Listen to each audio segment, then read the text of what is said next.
Eu quero falar sobre a centralidade da cruz de Cristo nesta manhã.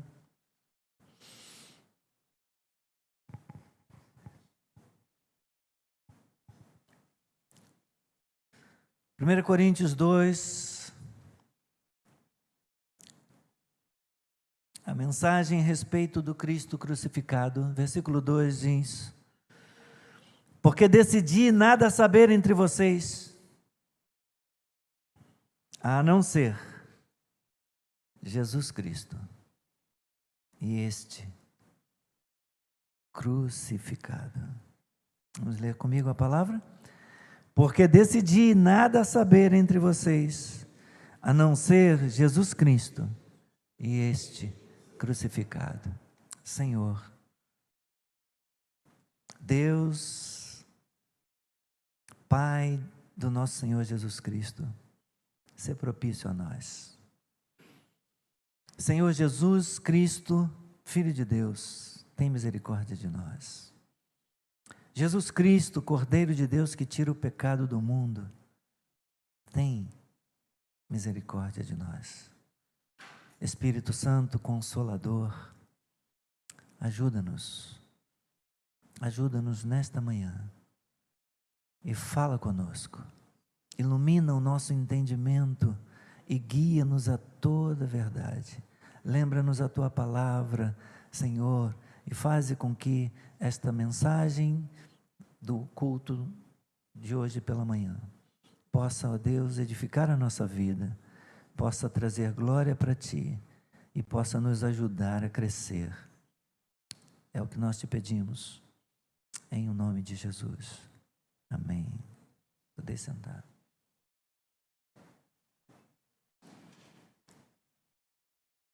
Um aspecto muito enfatizado, meus irmãos, da reforma protestante é o que conhecemos como a centralidade da cruz de Cristo.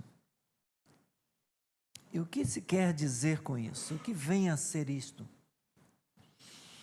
É a defesa de que a nossa pregação e percepção da Escritura, ela passa pelos eventos da morte de Jesus.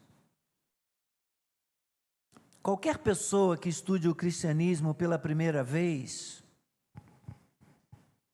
ficará logo impressionada com a ênfase do cristianismo na morte de Jesus. E como sabemos, particularmente com o espaço que é dado, o espaço desproporcional que os evangelistas dedicam à última semana da vida de Jesus. Lendo um artigo do pastor Franklin Ferreira, recentemente, um dos seus artigos no Instagram, ele dizia que na Escritura o poder de Deus não é representado pela espada, não é representado por carruagem, nem tampouco é representado por palácio. Jesus não tinha nem onde dormir, como os evangelhos nos mostram. Ele não tinha um palácio. Os reis têm palácios. Jesus não teve palácio aqui neste mundo. Então, o poder de Cristo não é representado pela espada, ou por carruagens, ou por palácio. O poder de Cristo nos é demonstrado na cruz. Eu falava com os irmãos no culto de oração na segunda-feira passada, a respeito daquela narrativa bíblica, daquele texto bíblico, aquela ocasião quando vieram prender Jesus, dentro dos eventos da última semana da sua vida.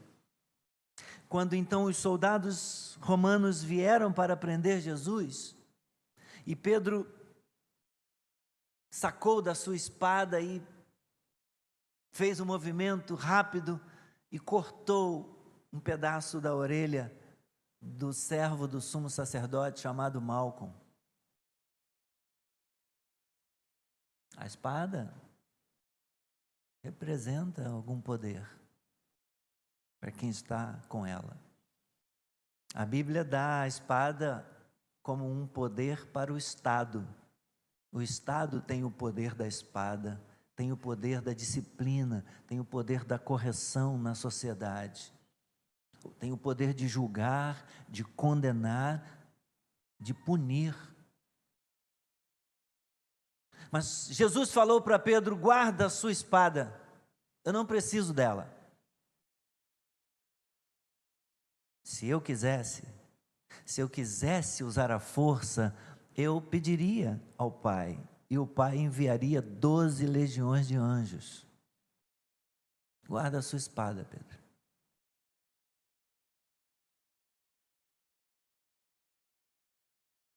Então, o poder que identifica ao Senhor Jesus Cristo é o poder da cruz. A cruz, ela pode ser associada por alguns com vergonha. Nós cantamos isso naquele hino Rude Cruz. Sim, eu amo a mensagem da cruz. Até morrer eu a vou proclamar. Levarei eu também minha cruz, até por uma coroa trocar. Mas numa certa altura do hino fala da vergonha da cruz. Para alguns a cruz é associada com vergonha. Ela pode ser associada com fracasso. Ela pode ser associada com infâmia.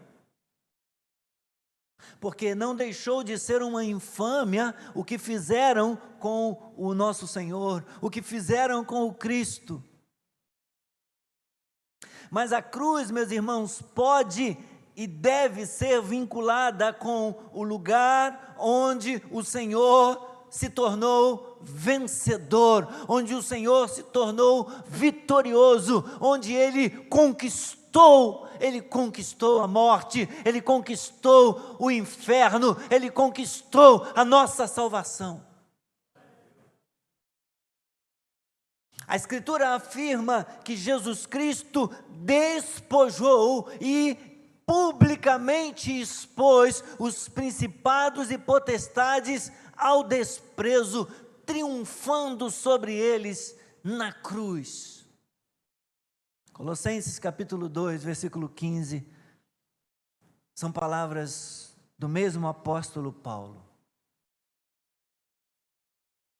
O que significa dizer, meus irmãos, que mesmo na cruz, antes de ressuscitar, Jesus já estava triunfando, Jesus já estava vencendo.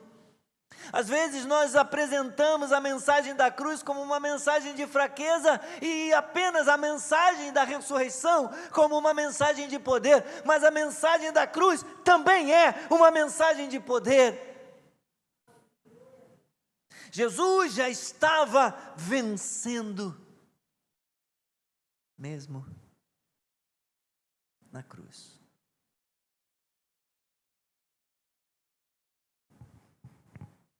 Os autores dos evangelhos aprenderam essa ênfase na cruz com o próprio Cristo, com o próprio Senhor Jesus.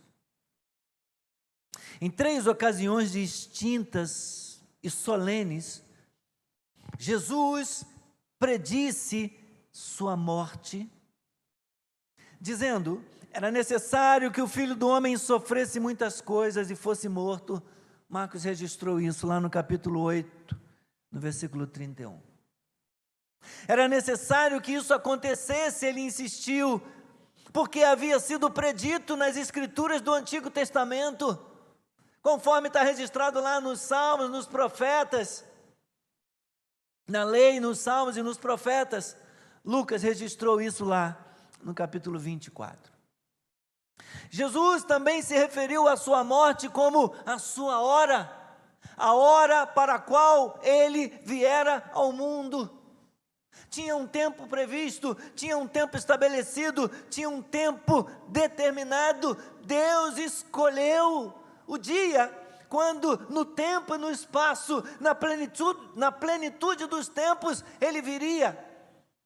Um homem nascido de mulher viria ao mundo. Ele viria e estava destinado para morrer na cruz. A sua hora estava definida, assim como também a sua autoridade para ser o juiz. Deus estabeleceu o dia, já está decidido qual será o dia. E quem será o juiz? Jesus Cristo, juiz de vivos e mortos. Ele voltará para julgar as nações. No começo, ele repetiu que a hora ainda não havia chegado. No início do seu ministério.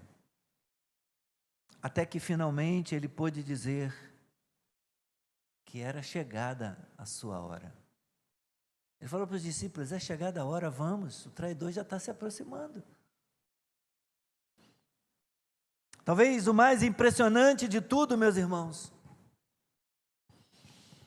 é o fato de Jesus ter determinado, de modo deliberado, como ele gostaria de ser lembrado.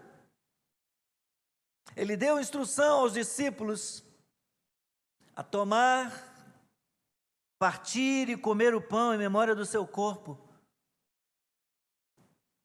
que seria partido por eles, e a tomar e beber o vinho em memória do seu sangue, que seria derramado em favor deles. A morte era representada por ambos os elementos, tanto o pão quanto o suco de uva ou o vinho. Nenhum simbolismo poderia ser mais claro. Como ele queria ser lembrado então. Não era pelo seu exemplo, não era pelo seu ensino, não era por suas palavras, nem mesmo por suas obras, pelos milagres que fez.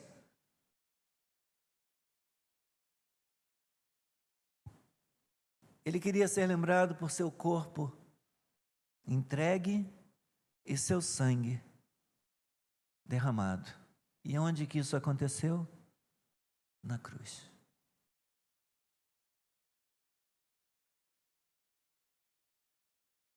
E então, a igreja acertou na escolha do símbolo do cristianismo.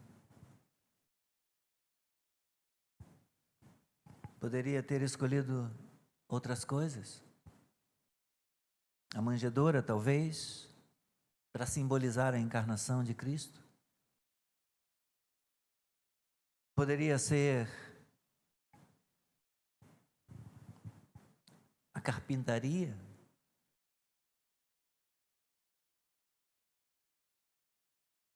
Que teve o privilégio de ter Jesus como um dos seus profissionais, profissão que ele aprendera com seu pai, José, que era carpinteiro. Mostrando a dignidade do trabalho manual. Ele poderia usar a toalha, ele que tanto enfatizou o serviço, e disse que não veio para ser servido, mas para servir e dar a sua vida em favor dos outros, e ele estimulou os seus discípulos e o seu povo, a sua igreja a servir. Ele poderia ter dado a toalha e dito: eu quero que vocês se lembrem de mim pela toalha. Todas as vezes que pegarem uma toalha, uma bacia, lembrem-se de mim. Lembrem-se do serviço humilde. E então sirvam uns aos outros. Ele não fez isso. Ele quis ser lembrado pela cruz. A escolha da cruz, meus irmãos, como símbolo maior do cristianismo foi extraordinária. Porque na cultura greco-romana, a cruz era objeto de vergonha.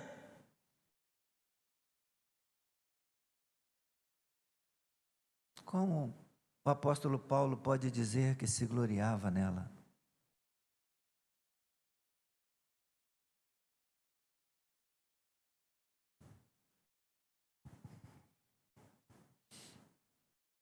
Vamos ler um pouquinho antes, no capítulo 2. A partir do versículo 17.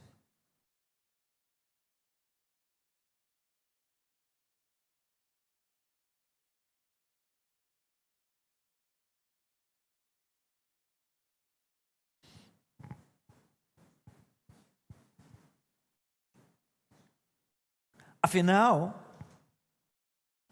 Paulo estava exortando a igreja de Corinto à unidade, censurando as divisões que havia lá, o partidarismo que havia lá,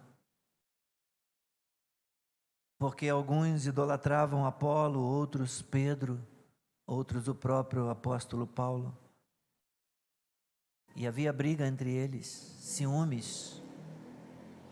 Paulo os está exortando a olhar para Cristo, a confiar somente em Cristo.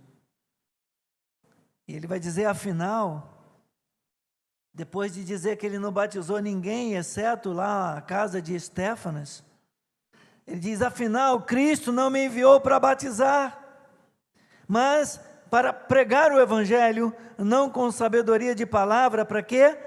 Para que não se anule a cruz de Cristo.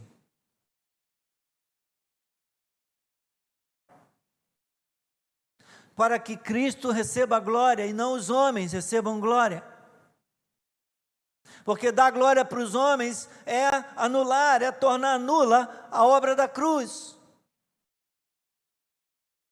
E deixar de dar glória a quem ela é devida.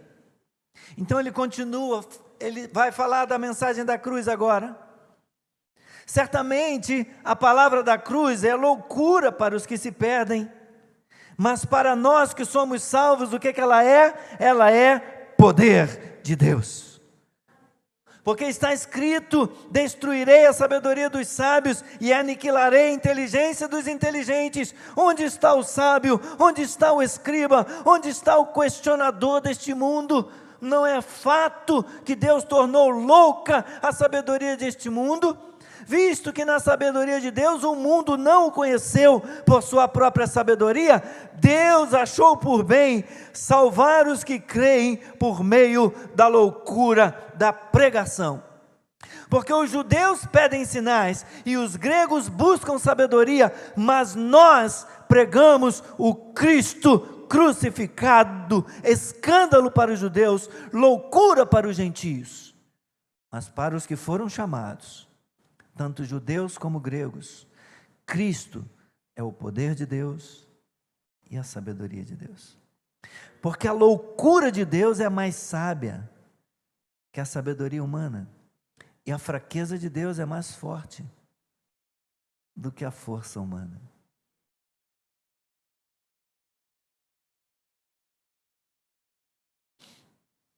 Glória a Deus.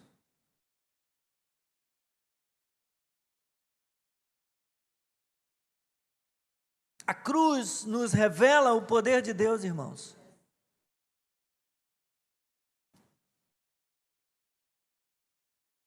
Há pessoas que dizem, isso é uma loucura, isso que vocês pregam.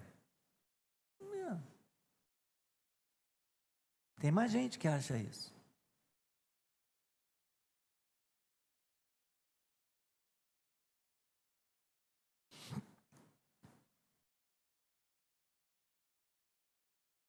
Os judeus querem sinais. Os gentios, que são os gregos, eles buscam sabedoria.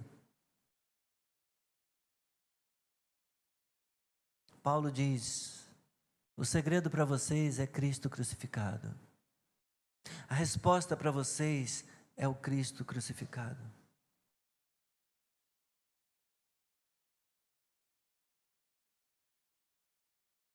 Paulo mostra, meus irmãos, para aqueles que são chamados, dentre judeus e gentios, aqueles que formam a igreja, os crentes em Jesus Cristo. Paulo proclama que eles, os chamados, eles alcançaram o que os judeus buscavam,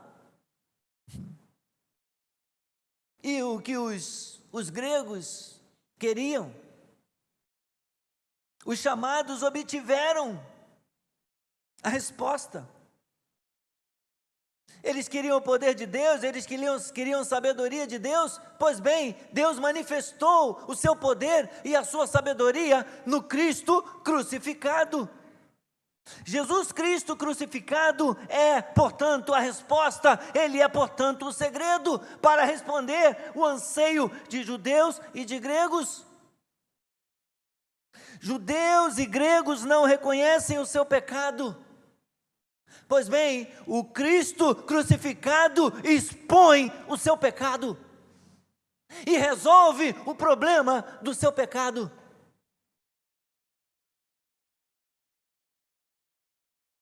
Portanto, Ele é o poder e a sabedoria de Deus. O uso da palavra crucificado aqui, meus irmãos, sem o artigo, ele enfatiza fortemente o caráter no qual Paulo pregou Cristo como crucificado. Porque um Cristo sem uma cruz não salvaria. Ainda que o mundo ache isso uma loucura. Os judeus diziam, não, como pode um Messias morto? Ele não tem poder, nós queremos poder. Nós queremos sinais.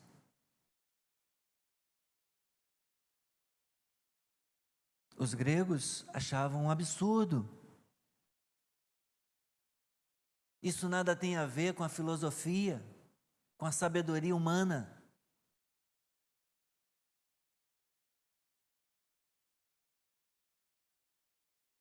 Paulo diz: Cristo é a sabedoria de Deus que vocês procuram e que vocês precisam. Então Paulo vai terminar esse capítulo 1, entre os versículos 26 a 31, resumindo o alvo da obra de Deus em Cristo, o qual se tornou para nós, os chamados, nós os que cremos em Jesus. Jesus se tornou para nós sabedoria, justiça, santificação e redenção. Veja se não é isso que ele trata do 26 ao 31. Irmãos, considerem a vocação de vocês. Não foram muitos chamados, ou não foram chamados muitos sábios segundo a carne, nem muitos poderosos, nem muitos de nobre nascimento. Pelo contrário, Deus escolheu as coisas loucas do mundo. E eles não estão dizendo que é loucura? Deus escolheu as coisas loucas do mundo para envergonhar os sábios, e escolheu as coisas fracas do mundo para envergonhar as fortes. Os gregos diziam, é loucura. Deus escolheu uma loucura. Os outros diziam, mas isso é uma demonstração de fraqueza, um Messias que morre numa cruz. Deus escolheu as coisas fracas do mundo para envergonhar as fortes. E Deus escolheu as coisas humildes do mundo e as desprezadas e aquelas que não são, para reduzir as que são, a fim de quê? A fim de que ninguém se glorie na presença de Deus. Mas vocês são dele, vocês são de Deus em Cristo Jesus, o qual se tornou para nós da parte de Deus sabedoria, justiça, santificação e redenção. Para quê? Para que, como está escrito, aquele que se gloria, glorie-se no Senhor.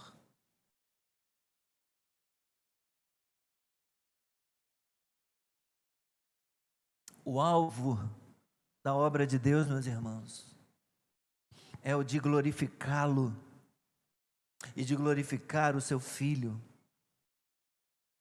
Esse é o alvo da obra de Deus, de glorificar a Deus e a Cristo na sua graça. Um propósito que foi gloriosamente alcançado. Porque os que são sábios, de conformidade com este mundo, são reduzidos a nada. E os chamados que creram, eles desfrutam agora de uma salvação soberanamente concedida e que é suficiente para todas as exigências do tempo e da eternidade. Isso não muda com o passar do tempo. O que Deus fez está feito, está consolidado. Alguns continuarão pensando a respeito disso como sendo uma loucura. Vocês parecem loucos em acreditar num absurdo desse, num Deus que morre na cruz. Muita gente do passado já pensava assim.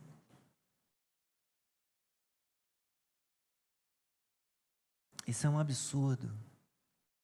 Isso é uma demonstração de fraqueza. Muita gente pensava assim. Mas a Escritura afirma e prova que aqui está a maior demonstração do poder de Deus, na cruz. Então, no capítulo 2, o tema continua para o apóstolo. Agora, o escritor, o apóstolo Paulo, apresentando o seu próprio testemunho entre os coríntios. Ele também não se baseava na sabedoria deste mundo, nem na sua mensagem, versículos 1 e 2, nem no seu método, versículos 3 e 4, e nem tampouco nos seus motivos, versículo 5. Veja versículos 1 e 2. Irmãos, quando eu estive com vocês anunciando-lhes o testemunho, aparece na nossa tradução o mistério, aqui é o testemunho. Quando estive com vocês anunciando-lhes o mistério de Deus, ou o testemunho de Deus, eu não o fiz com ostentação de linguagem ou de sabedoria, porque decidi nada saber entre vocês, a não ser Jesus Cristo e este crucificado.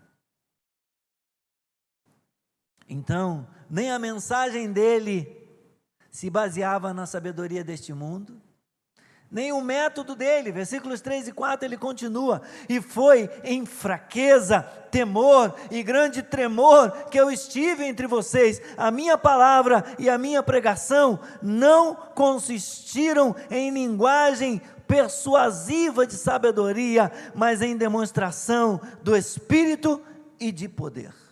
Nem no método ele confiava ou se baseava na sabedoria deste mundo, nem tampouco nos seus motivos. Versículo 5. Para quê? Qual a sua motivação?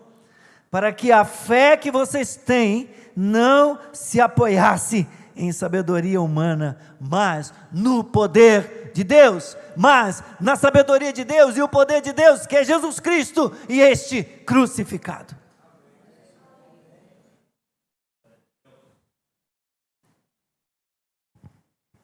Então, aqui no versículo 2, o que devemos aprender, o que precisamos aprender, meus irmãos, que a Escritura quer nos ensinar, é que Paulo não tentou se destacar por meio de eloquência,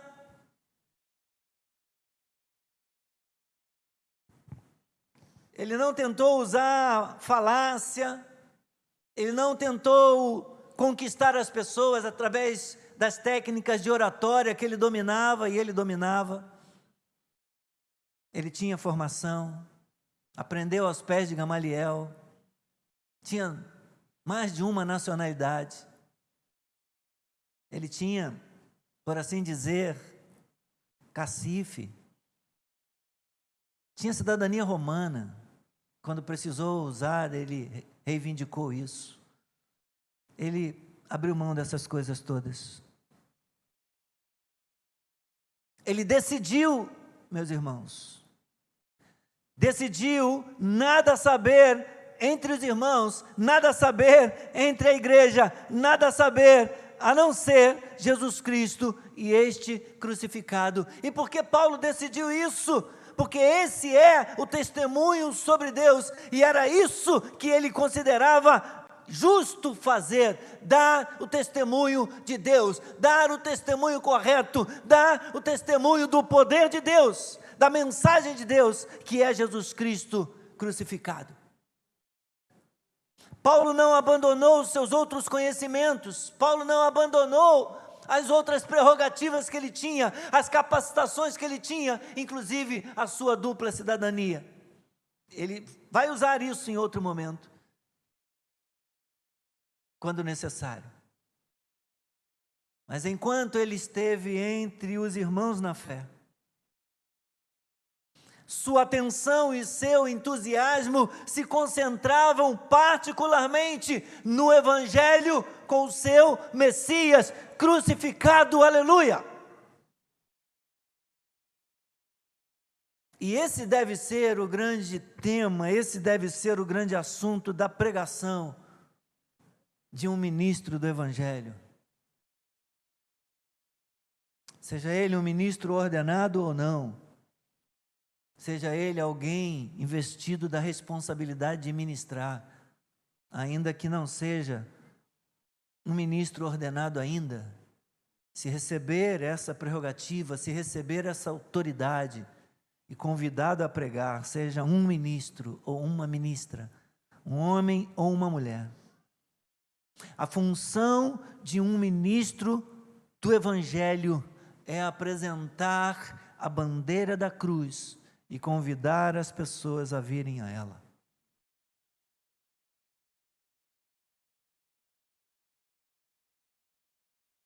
O que é o mesmo que dizer, meus irmãos, que Paulo se concentrou no coração do Evangelho.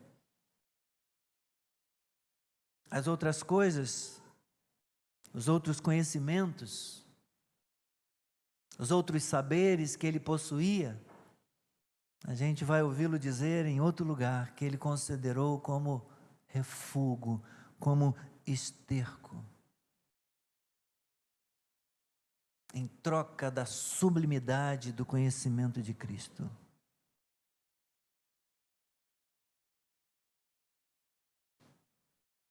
Rapidamente, volte a página um pouquinho, para a gente olhar de novo o versículo 23, porque Paulo já falou disso no versículo 23.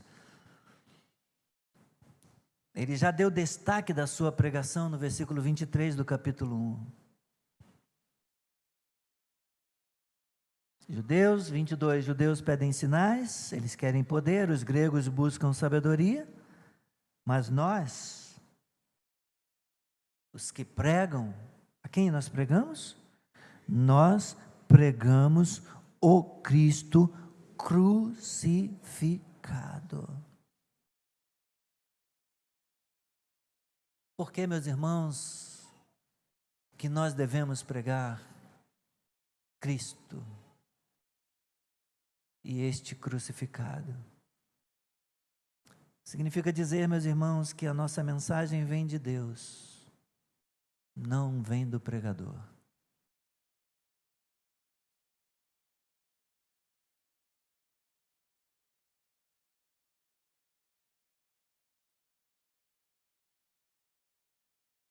Para que ao final do culto, quando sairmos do congresso, quando sairmos do culto,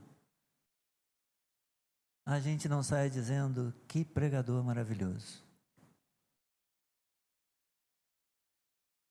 A gente saia dizendo, que Deus maravilhoso. Que palavra maravilhosa é a palavra de Deus.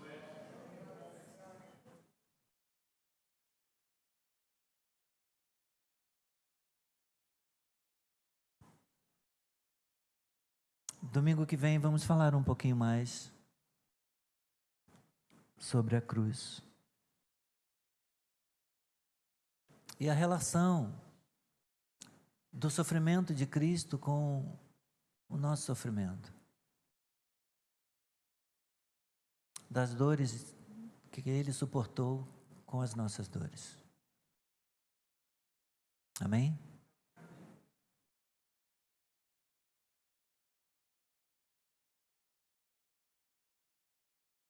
Meus cabelos não salvam ninguém. Nem tem. Tem um pouquinho, tá baixinho.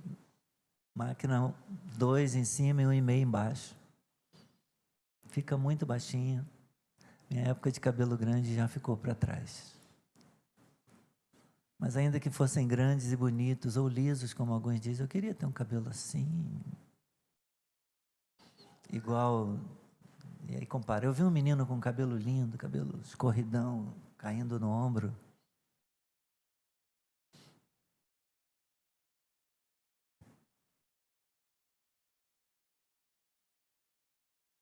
Meus olhos não salvam ninguém. Minhas histórias, meus irmãos, podem até fazer rir ou chorar, mas não podem salvar. É por isso que eu preciso pregar Jesus Cristo crucificado. Porque esta é a mensagem que salva. Esse é o poder de Deus para a salvação.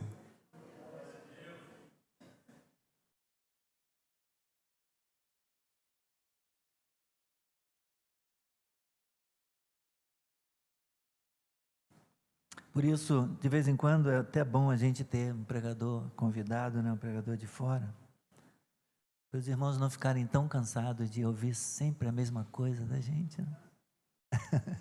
Não cansa, não? O pastor só prega sobre Jesus, meu Deus. O pastor só fala de Jesus naquela igreja, meu Deus.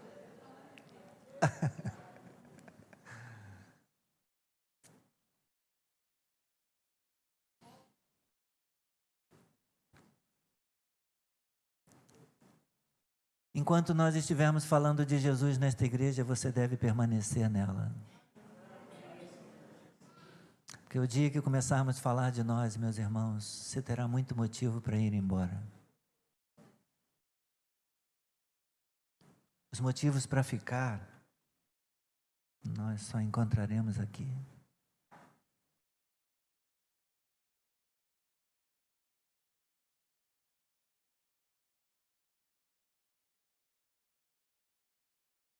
Pastor, eu posso confiar nessa mensagem da cruz, que as pessoas lá fora dizem que é loucura? Antigamente também diziam. Isso só me mostra que a Bíblia está certa. A Bíblia sempre esteve certa. As pessoas continuam considerando o Evangelho, a mensagem da cruz, um Deus crucificado como uma loucura, como um sinal de fraqueza. Mas a Bíblia diz, em Colossenses 2,15, é isso? Colossenses 2,15 que eu falei? Deixa eu ler Paulo. Deixa Paulo dar testemunho, corroborar seu próprio ensino. 2,15.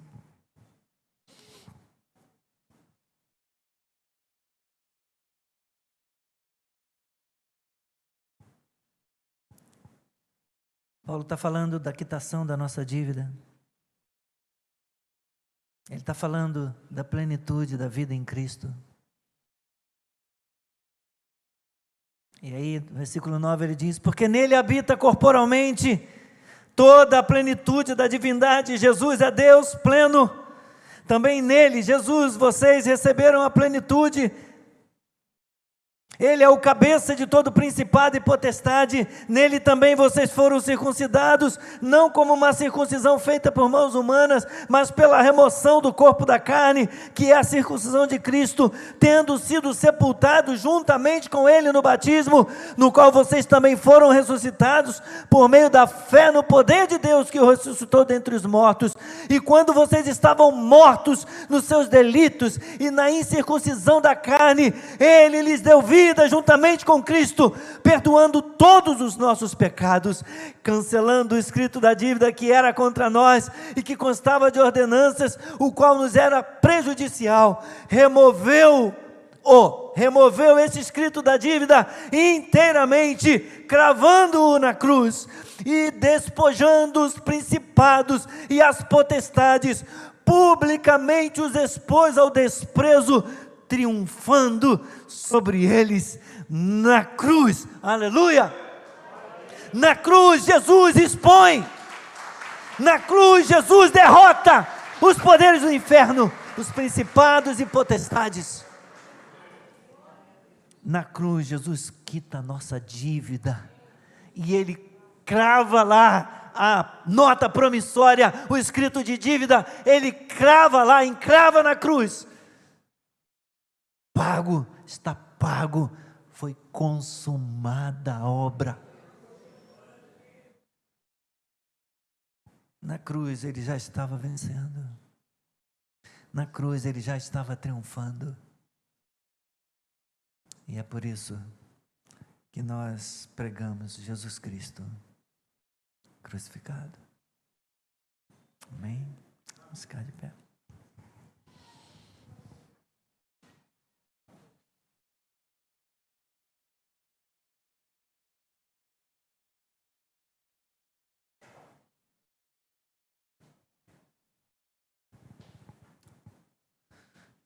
Foi por mim a dor, foi por mim a cruz, mas foi por amor que morreu Jesus. Ainda hoje eu posso ouvir a voz que me trouxe a vida, quando bem alto na cruz bradou: está consumado. Quando ao Pai tudo entregou, fui perdoado. Vamos entrar no tom que ele deu. Foi por mim a dor, foi por mim a cruz, mas foi por amor que morreu Jesus. Ainda hoje eu posso ouvir a voz que me trouxe a vida, quando bem alto na cruz bradou: está consumado. Quando ao Pai tudo entregou, fui perdoado.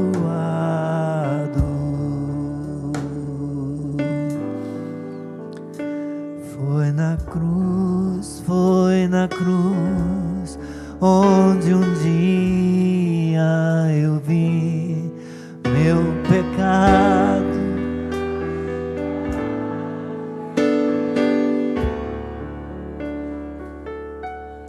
Foi ali pela fé que os meus olhos abri, e agora me alegro em sua luz. Foi na cruz, onde um dia eu vi meus pecados castigados em Jesus. Foi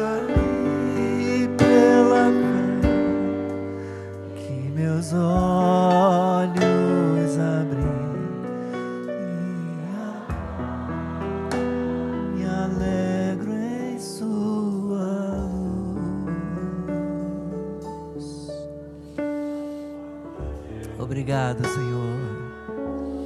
Obrigado, Senhor, por abrir os nossos olhos. Obrigado, Senhor, por nos capacitar a crer, por nos dar vida juntamente com Cristo. Obrigado por aplicar a nossa vida à obra da cruz, levando sobre si os nossos pecados e as nossas dores. Obrigado. Nos abençoe agora. Ao sairmos deste lugar, que todo o peso de pecado e de condenação permaneça aqui. Que toda acusação do inimigo permaneça aos pés da cruz. Que os nossos fardos sejam deixados e trocados pelo teu jugo suave e o teu fardo leve. Que saímos daqui restaurados, renovados, saímos daqui curados, que saímos daqui perdoados, abençoados, cheios da alegria da salvação, inundados, transbordantes na alegria da salvação. Obrigado, Senhor, muito obrigado. Que bênção, que privilégio podemos ouvir a Tua voz. Oh, Senhor, obrigado. Que não nos gloriemos na vida de homens. Ó Senhor, mas como disse a palavra, se alguém tem que se gloriar, então que se glorie em Deus. Que possamos nos gloriar em Ti, em Jesus Cristo crucificado.